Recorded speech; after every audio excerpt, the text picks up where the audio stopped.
The world can become more dementia friendly with the emphasis on can, because it can be done as long as everyone starts working together. There's no need for anyone to be precious about anything.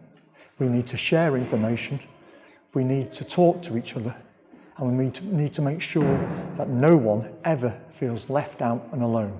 It's more to do with acceptance. It's more to do with acknowledgement. When you're making eye contact, it's like the soul of a person, stuff like that. It's actually the real, you're seeing the real person. I think that's one thing I'd like people to understand. Having been mainly a carer myself, people kind of forget that I needed to go with her each time. I may need some support, but I'm still me. And that's what matters most, not the illness, but the person. It's all down at the end of the day, government should be more prepared to spend more money on people's welfare, hence the expression living well with dementia. I think that governments need to accept that dementia is there and face it head on. I think there's a tendency by governments and councils to see it as a problem that they put to one side. One of the best initiatives, or the best initiative that's come across in the last couple of years is the Dementia Friends initiative, which originally come from Japan. I am so glad that other countries are taking it on now, and I'm glad that the Alzheimer Society are helping to facilitate this, as well as Japan are as well. It is such a quick and easy thing. It's 45 minutes, people volunteer, it's getting other people involved, and it promotes education about dementia, and that's where dementia-friendly communities start from.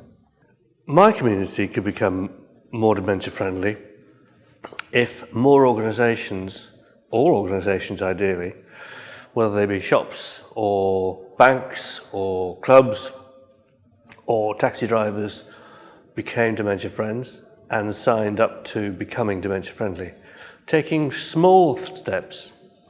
But if everybody took them, then it would make a huge difference. It's like if there are enough small bits of the jigsaw put together, you create a big picture. It is happening where we live.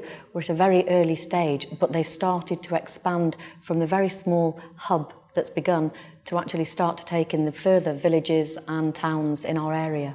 But in particular, I have found that school children are so good at getting it, and an awful lot of them have family members living with dementia, and they want to know what they can do to help them. This bank in my village in particular, they've done the Dementia Friends training session, which is a very useful introduction to the sorts of behaviours, and they have chairs for people to sit down and just, wait until they can remember why they went in or whatever. My community's become more dementia friendly in the sense that there are people in my community who are more aware of dementia, particularly, for example, my local GP. But in the place where I live, which is an independent living complex, it's not at all dementia friendly. I think the very elderly people, a lot of people there are older than I am, they're very frightened of dementia and back away from any of us who have dementia, and that's very sad. We've got a long way to go, but it certainly makes things easier for anyone who wants to help people with these conditions. If you get it right for dementia, you're going to get it right for everybody. It's going to help put that community spirit back again.